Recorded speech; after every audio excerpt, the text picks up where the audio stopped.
And last night, if you didn't get to see this, you could see some of this right now, and Justin has another treat for you here shortly. But this is Southwest Florida right here. Quite the treat again. Check out these pictures. This is the northern lights that you're looking at that people shared with us here at NBC2 from our viewers. If you're wondering if you'll be able to see them tonight, okay. Here's the good part. Let's bring in First Alert meteorologist Justin Hobbs, because that's the big question right now. If you missed it last night and saw all those beautiful pictures, you could see them tonight. Absolutely. I think we have a good chance at least seeing these. Remember, forecasting. You don't want to guarantee it, right? Don't want to guarantee, because forecasting this thing is extremely hard. I mean, you're talking about solar winds are moving at 1 million miles an hour or more, and they're traveling from 93 million miles away.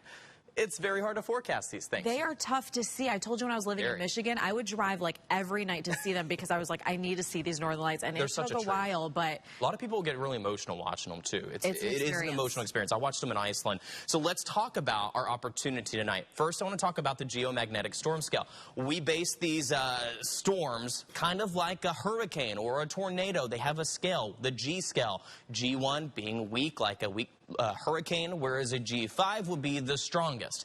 For us to see this here in Southwest Florida, we have to hit that G5 level. That will reach that northern light all the way down south here to our area. G4, not likely going to be the case. Tonight, what is the forecast for us here in Southwest Florida? Well, it's just updated recently, and they are saying at least G4 or greater, and this latest one is, in fact, pointing out, and I know it's very tiny to read there, G5. So there is a good chance that we could see it. I know this little line doesn't show it, but those visuals can even make 1,000 miles south of where that line is. So how can you increase your odds of seeing it? Well, definitely get outside tonight. I'm getting out there. I've got my camera charging right now to get some long exposure shots of this. You'll want to go outside. Likely the best time would be within 2 hours of midnight, so 10 p.m. all the way through 2 o'clock in the morning. Look to the north, the northern horizon, and if you want to increase your odds, use your camera. A phone camera works well because cameras are able to pick up some of the wavelengths of light that we cannot see with our eyes. And we've seen that in some of those pictures. That's why you see it in your camera a little bit better. And do a long exposure. That'll really increase your odds.